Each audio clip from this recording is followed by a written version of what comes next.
পরে ওই এক পর্যায়ে ওই বৃদ্ধা লোকটা তাকে বৃদ্ধা লোকের সামনেই ওই ট্রাক ড্রাইভারটা চলতে থাকে। তো সে হাঁটতে হাঁটতে পিছন থেকে তাকে বলতেছে ডানে যাও বামে যাও, এভাবে বলতে বলতে কেমন জানি তাকে প্যারানর্মাল করে ফেলছে আর কি। মানে সেই দুনিয়ার জগৎ থেকে বাইরে করে ফেলছে, সে কোনো কিছুই বুঝতে পারতেছে না যে সে আসলে কোথায় যাচ্ছে।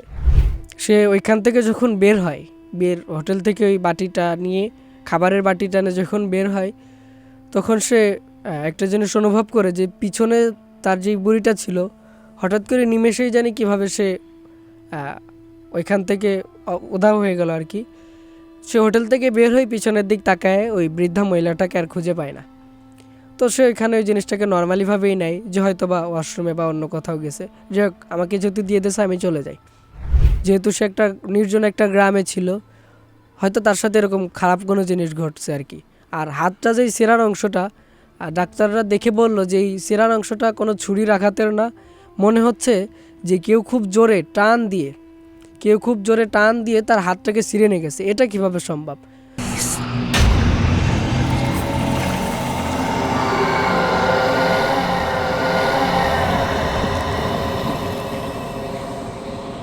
জি, আমার দ্বিতীয় ঘটনাটা এটা কালো জাদু সম্পর্কে, ব্ল্যাক ম্যাজিক। ব্ল্যাক ম্যাজিক আর কি। ব্ল্যাক ম্যাজিক সম্পর্কে একজনের সাথে ঘটে যাওয়া এই ঘটনাটা শেয়ার করছে আমার অত্যন্ত প্রিয় মানুষ, আমার নঈম মামা। সেই ঘটনাটা বলছে আমার কাছে যেহেতু একটা ঘটনা আছে, তো এই ঘটনাটা তুমি জাগো এফএমে যে শেয়ার করে দিও।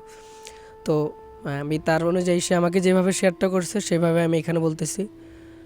ঘটনাটা একজন ট্রাক ড্রাইভারের সাথে, যে কনস্ট্রাকশনারের কাজ করে কন্ট্রাক্টলি। সে একজন ট্রাক ড্রাইভার। তো সে দেখতে খুব সুদর্শন ছিল, দেখতে ভালো, চেহারা সুরত সব দিক দিয়েই ভালো ছিল। সে বিবাহিত ছিল, তার বিবাহিত জীবনে সে খুব সুখী ছিল। কিন্তু তার সাথে যেই মর্মান্তিক যে ঘটনাটা ঘটে, তার পাশের বাড়ির একটা মেয়ে আর কি তাকে পছন্দ করে ফেলে, তার উপরে ব্ল্যাক ম্যাজিক করে আর কি তাকে পাওয়ার বাসনায়।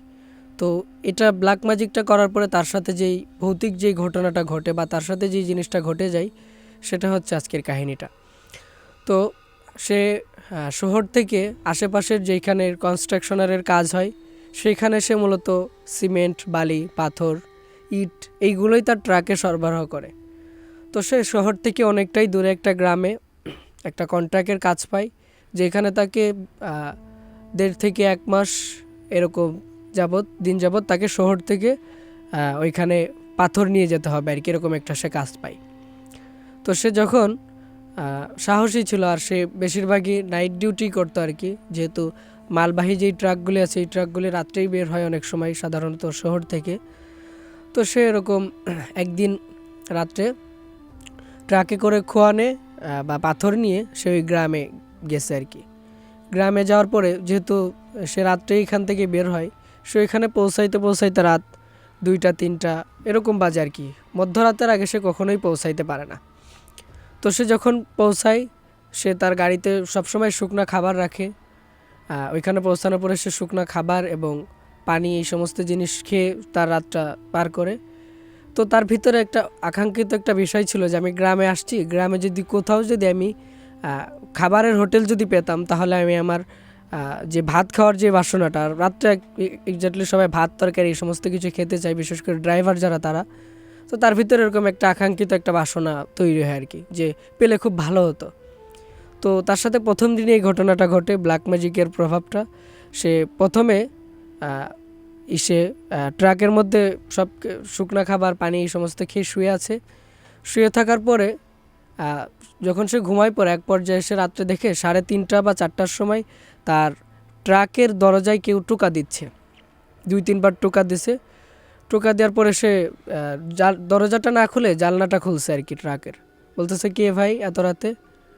পরে বলতেছে, ভাই আমি এই দিক থেকে আসতেছিলাম, মাঝখানে যে রাস্তায় এত বড় একটা ট্রাক দাঁড়ানো দেখে আর কি নক করলাম আর কি। তো ভাই কোথার থেকে আসছেন? তো সে বলতেছে, আমি তো আসছি শহর থেকে, এখানে ট্রাকশনের কাজ হচ্ছে আর কি। তো এখানে আর কি মালামাল নিয়ে আসি আর কি প্রতিদিন রাত্রে আর কি, রাত্রে থাকি, সকালবেলা আবার ব্যাক করব।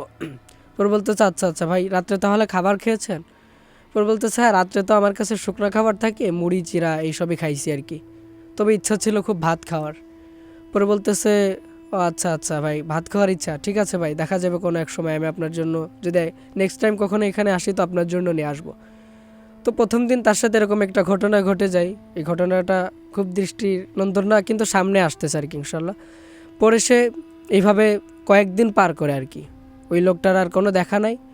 হঠাৎ কয়েকদিন পরে কাজটা যখন মাঝামাঝি, অর্থাৎ সে 15 দিনের যাতায়াত তার ওইখানে হয়ে গেছে, খুবই পরিচিত একটা জায়গা হয়ে গেছে তার। শহর থেকে একই গ্রামে 15 বার যাওয়া মানে গ্রামঘাট সে সব কিছুই ভালো মতো মোটামুটি চিনে গেছে। তো আরেকদিন রাত্রে, যেই দিন তার সাথে এই ঘটনাটা ঘটে, সে রাত্রে ওই সেম নিয়মেই শুয়ে আছে শুকনা খাবার খেয়ে। তো রাত্রিবেলা 3টার সময় এরকম আবার তার ট্রাকের জানালায় এরকম করান আসছে আর কি, 2বার নক করছে আর কি। পরে সেরকম আবার সেমভাবেই জানালা খুলে বলছে জি ভাই। তখন সে দেখে যে আর একজন একটা লোক, অন্য চেহারার লোক, আগের সেই লোকটা না, অন্য একজন বৃদ্ধা, বয়স 66 বছর 67 বছর এরকম হবে, এরকম একজন বয়স্ক লোক এসে বলতেছে, আপনাকে তো প্রতিদিনই দেখি যে ট্রাকে করে মালামাল নিয়ে আসেন, তো আপনি রাত্রে খাবার খান? পরে বলতেছে হ্যাঁ, রাত্রে আমি খাবার খাই, শুকনা খাবার আর কি। যেহেতু কাজটা পার্মানেন্ট না, কয়েকদিন পরেই কাজ শেষ হয়ে যাবে, এই জন্য ফ্যামিলিও নিয়ে আসি নাই, বা আর এই গ্রামের ভিতরে তো কোনো হোটেলেরও কোনো ব্যবস্থা নাই, এই জন্য শুকনা খাবারই খায় রাত্রে আর কি। পরে বলতেছে বলেন কি, হোটেল তো আছেই, যে আমি মাত্র হোটেল থেকে খেয়ে আসলাম। তখন ট্রাক ড্রাইভার আশ্চর্য হয়ে যায়। আশ্চর্য ব্যাপার, আমি 15 দিন যাবৎ আসা যাওয়া করতেছি একই রাস্তা দিয়ে, বা এই গ্রামে 15 দিন যাবৎ আমি জিনিসপত্র আনতেছি, এখনও পর্যন্ত তো কেউ আমাকে বললো না যে হোটেল আছে। ইনফ্যাক্ট এর আগেও আমি কয়েকজনকে জিজ্ঞাসা করছি যে এরকম ভাতের কোনো হোটেল আছে কিনা, তো কেউ কেউ তো আমাকে বললো না। পরে বৃদ্ধা লোক বলতেছে বাবা, হয়তো তুমি আসা যাওয়া করছো বা সঠিক কোনো মানুষের কাছে হয়তো জিজ্ঞাসা করো নাই, যাদেরকে জিজ্ঞাসা করছো তারা হয়তো এখানে নতুন, এই জন্য। আর তুমি যে রাস্তাতে আসছো এই রাস্তার পাশেই ওই যে বকুল যে তলা আছে, বকুলতলা আছে না, বকুলতলার মোড়টা, বকুলতলা মোড় থেকে দেখবা একটা কাঁচা একটা রাস্তা আছে, ওর ভিতরে অল্প একটু গেলেই 2 মিনিটের রাস্তায় একটা দেখবা পাটকাঠি দিয়ে সাপড়ি আকারে আর কি, গ্রামের হোটেল যেরকম হয়ে থাকে এরকম একটা হোটেল আছে দেখবা। তো ওই ড্রাইভারটা আশ্চর্য হওয়ার থেকে বেশি খুশি হয় আর কি, যে 15 দিন পরে আমি যে জিনিসটা চাচ্ছিলাম, কোনো হোটেলের সন্ধান তো পেয়ে গেলাম। তো ইনফ্যাক্ট যেভাবেই হোক না কেন, হতে পারে কেউ একজন হয়তো আমাকে খবরটা দিতে পারেনি, কিন্তু যেহেতু পাইছে আমার যাওয়া উচিত এখন। সে খুশিতেই ট্রাক থেকে নামে। ট্রাক থেকে নামার পরে পরে ওই বৃদ্ধা লোকটা বলতেছে, আচ্ছা তুমি নাও চিনতে পারো, আমি তোমাকে চলে একটু আগাই দিয়ে আসি, তোমাকে একটু উপকার করি। পরে বলতেছে চাচা তাহলে তো ভালোই হয়। পরে তার ওই বৃদ্ধা লোকটা তার সামনে যেতে যেতে বলতেছে, ঠিক আছে তুমি তুমি সামনে চলো, আমি পিছন থেকে তোমাকে রাস্তা বলতে বলতে যাচ্ছি। পরে ওই এক পর্যায়ে ওই বৃদ্ধা লোকটা তাকে বৃদ্ধা লোকের সামনেই ওই ট্রাক ড্রাইভারটা চলতে থাকে। তো সে হাঁটতে হাঁটতে পিছন থেকে তাকে বলতেছে ডানে যাও বামে যাও, এভাবে বলতে বলতে কেমন জানি তাকে প্যারানর্মাল করে ফেলছে আর কি, মানে সেই দুনিয়ার জগৎ থেকে বাইরে করে ফেলছে। সে কোনো কিছুই বুঝতে পারতেছে না যে সে আসলে কোথায় যাচ্ছে। সে অনেকক্ষণ যাবৎ হাঁটছে আর কি। ঘটনাটা যখন শেয়ার করে তখন বলছে যে আমি আনুমানিক আধা ঘন্টা 45 মিনিট এরকম রাস্তায় হাঁটছে শুধু। তো হাঁটতে হাঁটতে অবশেষে যে সে ওই হোটেলটা পাইছে, যে দেখে হোটেলে কোনো লোকজন নাই, ইনফ্যাক্ট ইলেকট্রনিক্স কোনো লাইটেরও কোনো ব্যবস্থা নাই। দেখতেছে সুপ্রির ভিতরে একটা হেরিকেন জ্বলতেছে। তো সে ভিতরে যায়, তখন সে নর্মাল অবস্থায় চলে আসে আবার, যে বলতেছে কেউ আছেন? তখন একটা বৃদ্ধা মহিলা একটা ভাঙা ঘর থেকে বের হয়ে আসে, বলতেছে কে? পরে বলতেছে আমি খবর পাইলাম এখানে নাকি রাত্রে খাবার হয়, বা এটা নাকি হোটেল, খাবারের হোটেল। পরে বলতেছে হ্যাঁ আসলেই তুমি ঠিক শুনেছো বাবা। পরে বলতেছে হ্যাঁ আমি তো ট্রাক ড্রাইভার, এই পাশেই আমি একটা কাজে আসছিলাম, তো আপনার এখানে খেতে আসছি। রাত্রেবেলা আমি কিছুই খাই নাই। পরে বলতেছে আচ্ছা বাবা বসো, কী খাইবা তুমি?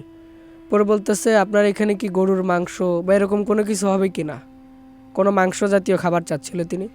পরে বলতেছে না আজকে তো এরকম কোনো কিছু করি নাই, তবে আজকে ভাজি আলু ভর্তা এরকম কিছুই আছে, তুমি এগুলো খেয়ে নিতে পারো। তুমি যদি সামনে যদি আরও আসতে চাও কালকে বা তারপরের দিন যদি আসো, তো আমি তোমার জন্য স্পেশালি এইসব ব্যবস্থা করে রাখবো। পরে বলতেছে আচ্ছা ঠিক আছে। সে স্বাভাবিক নিয়মে এইভাবে খেয়ে চলে আসে। যেহেতু সে ঠিকানাটা পেয়ে গেছে, তাকে আর কাউকে ডাকতে হয় না। সে তারপরের দিন প্রতিনিয়ত এরকম যেতে থাকে।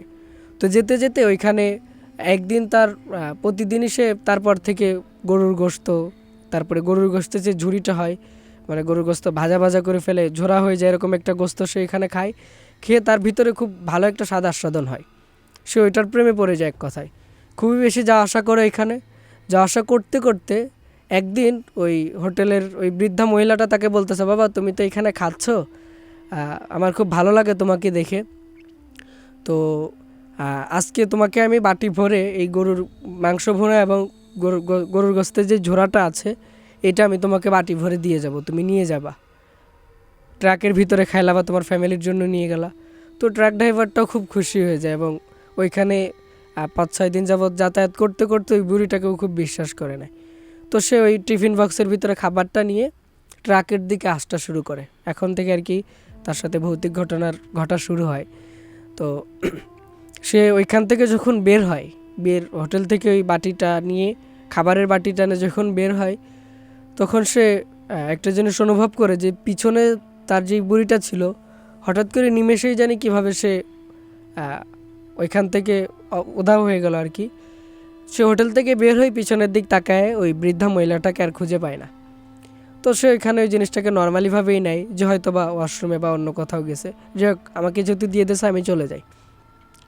তো সে যখন হাঁটা শুরু করে নর্মালিভাবেই হাঁটতে হাঁটতে পথের মাঝখানে এসে সে দেখে যে অনেকগুলি যে নেকড়ে, বাঘ বা এরকম জাতীয় পশু, ভয়ঙ্কর কিছু পশুর আওয়াজ দূর থেকে ভেসে ভেসে কেমন জানি তার দিকে এগিয়ে আসতেছে।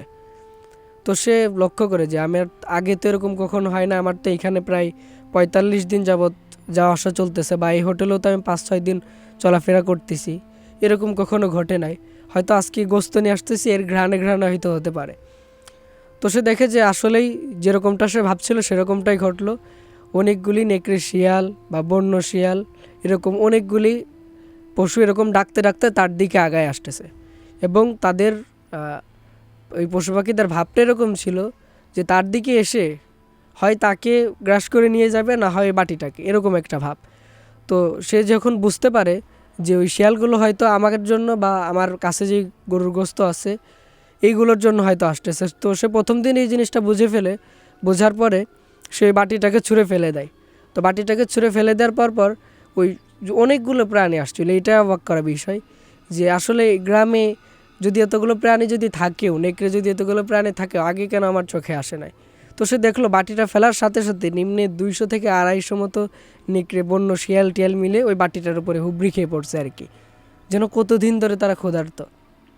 তো সে ওইখানে ফেলে কোনো মতো ভয়ে প্রাণপণে ওইখান থেকে ছুটে ট্রাকের মধ্যে যে ওঠে। তো এই জিনিসটা যখন ঘটে তারপরের দিনে আবার সেই নিয়ম অনুযায়ী সে ওই হোটেলে যায়, বৃদ্ধা মহিলাকে যে এরকম বলার চেষ্টা করে, কিন্তু কোনোভাবেই বৃদ্ধা মহিলা তার সাথে আগের দিনের ঘটনা কোনোভাবেই শুনতে চায় না। সে বলার চেষ্টা করলেও অন্যান্যভাবে ওই কথাটাকে ঘোরাই দেয়। তারপরে বৃদ্ধা মহিলা আবার উইশ করে যে আচ্ছা তোমাকে আরও কিছু গোস্ত দিয়ে দিই, আজকে তোমার এখানে যারা কাজ করে তাদেরকেও তুমি নিয়ে যে খাওয়াও। তো তখন তার মাথায় জিনিসটা ওইভাবেও আসে নাই, খুশি হওয়ার পাশাপাশি সে কিছুটা হতাশও ছিল। বলে যে বৃদ্ধা মহিলাটা এরকম প্রতিদিন বারবার আমাকে এরকম খাবার নিয়ে যাওয়ার জন্য কেন রিকোয়েস্ট করে, কেন আবেদন করে। তো এই কথা ভাবনায় আসলেও সে ওইভাবে সিরিয়াসলি না নিয়ে বাটিটা নেয়। আচ্ছা ঠিক আছে নিয়ে যাবো, আমি সবাইকে খাওয়াবো, বলবো আপনার কথা। পরে ঠিক আছে আচ্ছা বাবা যাও। তো এইভাবেই আবার ওই সময় বলে যায়, আন্টি আজকে আমার তো আজকে শেষ দিন, কালকের থেকে হয়তো আপনার এই হোটেলে আর আসা হবে না। পরে বৃদ্ধা মহিলাটা বলতেছে, ও আচ্ছা আচ্ছা আসা হবে না, তাহলে আসো তোমাকে আরেকটু বেশি গোস্ত দিয়ে দিই, এটা আমার পক্ষ থেকে গিফট থাকবে তোমার জন্য, বাসায় নিয়ে যাও। পরে ছেলেটা খুশি হয়ে যায়, ট্রাক ড্রাইভারটা অনেক খুশি হয়। বাটি ভর্তি 2 বাটি, আগে ছিল 1 বাটি, এখন 2 বাটি ভর্তি গরুর গোস্তের ঝোড়া, কালাভুনা এরকম অনেক কিছুই দিয়ে দিছে তাকে। তো সে মহা খুশিতে 2 হাতে নিয়ে ওইভাবেই বের হয়েছে। তো সেম টাইম তার সাথে আগে যেরকম ঘটনা ঘটছিল এরকম অনেকগুলি শিয়াল, নেকড়ে দূর থেকে ডাকাডাকি করতে করতে তার দিকেই আসতেছে। কেমন জানি এই জিনিসটা আমাদের কাছে যখন সে শেয়ার করছে যে এরকমটা হয়তো মনে হয় সাজানো, কেউ আমাকে মেরে ফেলার বা কোনোভাবে করার চেষ্টা করতেছে, ভয় দেখানোর। তো সে তখন একটু নিজেকে সাহসী মনে করে যে না আমি কোনোভাবে ভয় পাবো না, আজকে যে কোনোভাবেই হোক আমি এই বাটিটাকে ট্রাক পর্যন্ত নিয়ে যাব, সবাইকে খাওয়াবো এবং আমার বাসাতেও নিয়ে যাব, এরকম একটা জেদ সে ধরে ফেলে। তো যে এই জেদ অনুযায়ী সে হাঁটা শুরু করে সামনে। হাঁটতে হাঁটতে সে যতই আগাচ্ছে নেকড়ে শিয়ালের সংখ্যা আস্তে আস্তে ততই বাড়তেছে, সাইডে আরও আসতেছে, ডাকাডাকি করতেছে। সে কিন্তু কোনোভাবেই ভিতরে ভয় পাইলেও ভয়টা প্রকাশ করতেছে না যে আমি ভয় পাচ্ছি। সে হাঁটা শুরু করতেছে। এক পর্যায়ে ওই নেকড়েগুলোর পাল থেকে বা ওই বন্য শিয়ালের পাল থেকে একটা শিয়াল লাফ মেরে এসে, অনেকগুলি শিয়ালের উপর থেকে লাফ মেরে এসে তার একটা হাতে কামড় দেয়। একটা হাতে কামড় দিয়ে এমন জোরে টান দেয় যে তার শরীর থেকে একটা হাতকে পুরো আলাদাই করে ফেলছে। ইনফ্যাক্ট যখন আলাদা করে ফেলছে, হাতটা যখন নিয়ে গেছে তার সাথে বাটিটাও পড়ে গেছে। সে খুব ক্ষতির আশঙ্কা করে সে তার আর একটা হাতে যে বাটিটা ছিল এই বাটিটাকেও ছুঁড়ে ফেলে দিছে আর কি।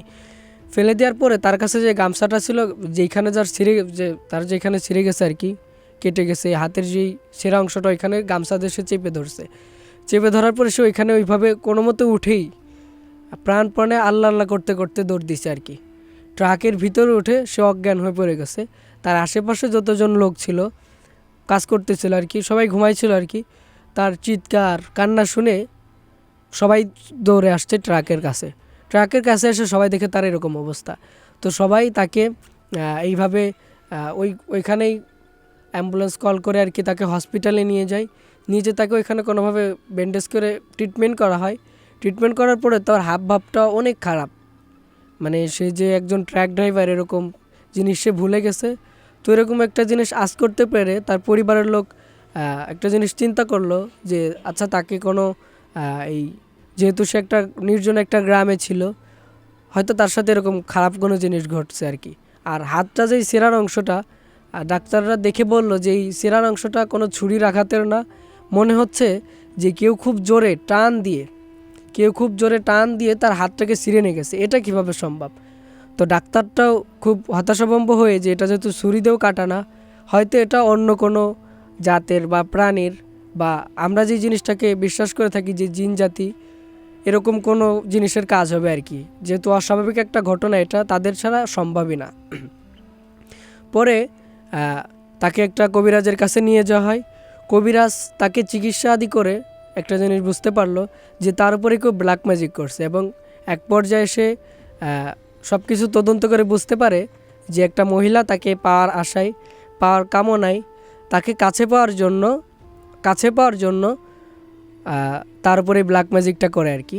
তারপরে ব্ল্যাক ম্যাজিকটা কাটানোর জন্য ওই কবিরাজ কাজ করা শুরু করে। কিন্তু দুঃখের বিষয় হলো এটাই যে কাজ করতে করতে সে কাজ করার মাঝখানেই ওই লোকটির মৃত্যু ঘটে। অবশেষে সে ওই অবস্থায়, অসুস্থ অবস্থায়, ব্ল্যাক ম্যাজিক অবস্থায় সেই এই দুনিয়া থেকে ত্যাগ করে আর কি। এটাই ছিল আমার দ্বিতীয় ঘটনা।